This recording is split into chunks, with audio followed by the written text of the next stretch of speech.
This is grade 10, module 2.2, Network Basics. It's part of Network and Internet Technologies section of theory. Types of networks. So over the next 3 years, we're going to be looking at 5 different types of networks: a personal area network and a home area network in grade 10. In grade 11, we'll look at a local area network, and in grade 12, we'll look at a wide area network and a global area network. And this is the order of sort of size of the network. So this is very small and this is huge. Personal area network, PAN, typically involves a laptop and smartphone, or a smartphone with Bluetooth headphones, or connecting your phone to the car system if you've got a very fancy car. Connections with people in close proximity can be made, very few meters. PAN is an example of a mobile network. It's used for short exchanges of data. Most connections are via Bluetooth. So to automate connections between mobile devices, so whenever you put your headphones on, it connects to your phone, or whenever you climb in your car, your phone connects to the car so that you can play the music. Advantages: files can be exchanged between 2 devices quite easily. Users can access the internet while on the move. Automatically connects and disconnects devices from the network. Disadvantages: it's very limited range. Your data is transmitted very slowly, and devices can usually only be paired with one device at a time. Types of networks. The second type is a home area network. This is a small network within a person's home. So if you've got internet set up at your house, that's where you would have a home area network. It connects devices like your personal computers, printers, smart devices, gaming devices, streaming devices, smart TVs. Can be used either with a wired connection or a wireless connection. You could have your home security, your garden irrigation system, and lighting systems also controlled remotely via your cell phone and the internet. Advantages: efficient communication between devices. Resources like your printer can be shared. Data can be transferred very easily between devices. Games can be played with other people still on the network. So you could have 2 different people on different devices gaming, or somebody else is making a video call, and the network will work quite well. Internet connection can be shared in the home. Disadvantages: security could be an issue. Somebody could connect to your Wi-Fi if you haven't got a good secure setup there. And you might need some kind of technical skills to actually set up your network. What is needed to set up a home area network? Well, we'll watch that video in class. Hardware. Well, you need a computer, a laptop, a desktop computer, or a smart device, a phone or a tablet. You'd need a network interface card or a Wi-Fi adapter. You'd need a switch and a router. And often the switch and router are built in the same device. So if we look at a switch, a network switch is a computer networking device that connects devices together on the computer network by using packet switching to receive, process, and forward data to the destination device. Often if you look at the back of your router, you'll see that there'll be a whole lot of Ethernet cable ports where you'd be able to plug a cable. So while you could use Wi-Fi to connect devices, it's often better for your computer and your laptop, if you've got an Xbox, gaming console, to actually have an Ethernet cable run from the actual switch to that device for faster connectivity, and for when you've got big downloads.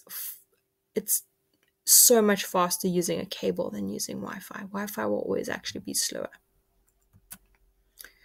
Your modem router. A router is a device that allows one or more computers or devices to connect to the network, such as the internet. Most routers have built-in switch, so at the back you can see all the ports that will allow other computers to connect to the router. These devices connect to the router either through Wi-Fi or via an Ethernet cable plugged into both the PC and the router.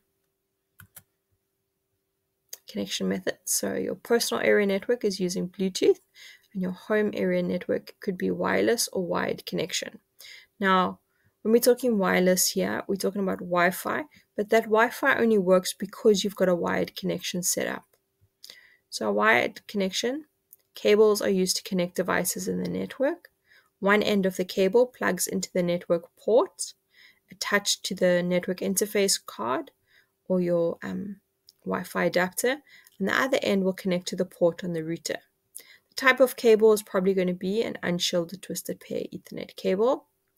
A wireless connection, a Wi-Fi access point is also built into the router, and that will allow your devices to connect to the internet. But the Wi-Fi is not a mobile connection in the sense of you have to have a wired connection to your house. So you've got ADSL or fiber connection, and your router plugs in, and that allows Wi-Fi. When we're talking a true Wi-Fi connection, a true wireless connection, we're probably looking at cellular technology where you've got data that you're able to take your device quite far away from the house, and it's portable and your internet will work.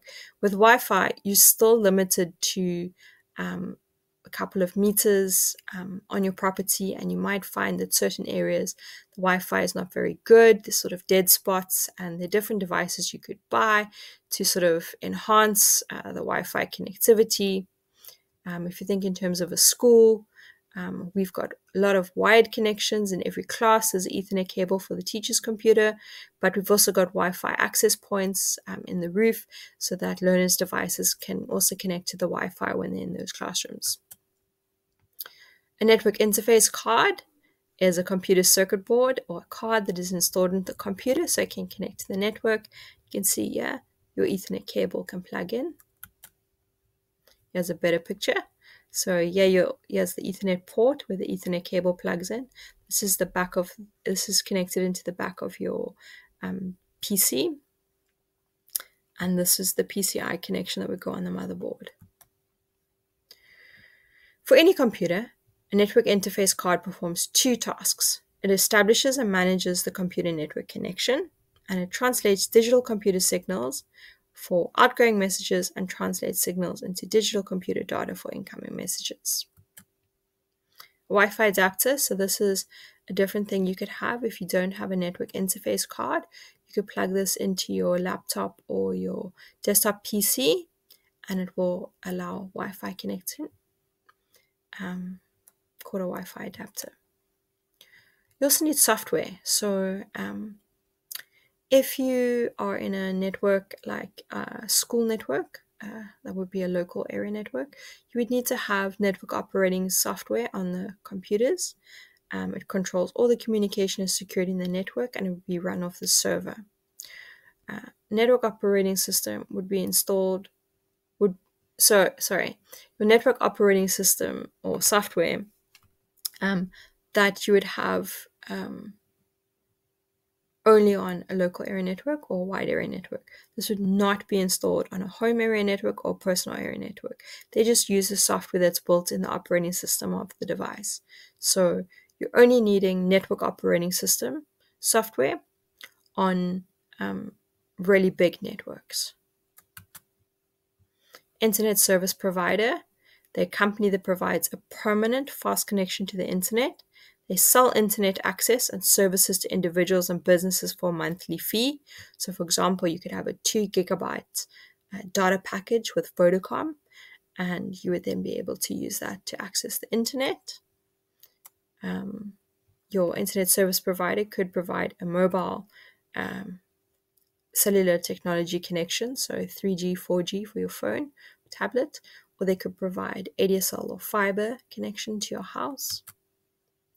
So we've got ADSL, asymmetric digital subscribers line. It's a permanent digital connection to the internet using the telephone line. The connection is split between 2 channels so that your phone can still work, so you can still make and receive phone calls as well as connect to the internet. So those are your 2 channels.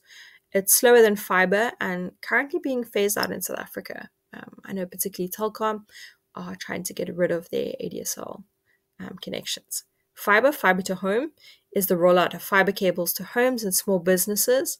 The data is transmitted along thin glass fibers, and it is a lot faster than ADSL. And I know in Cape Town, a huge amount of fiber has been laid out around the city and there's some really affordable fiber packages for home users. Cellular technology, so 3G and 4G, a way to connect to the internet wirelessly. No cables have to be installed. Connectivity is provided on the move, so wherever you go, you've got internet access. A 3G or 4G dongle could be inserted into a laptop or PC. Smartphones allow the purchase of 3G and 4G data bundles. Okay, that's the end.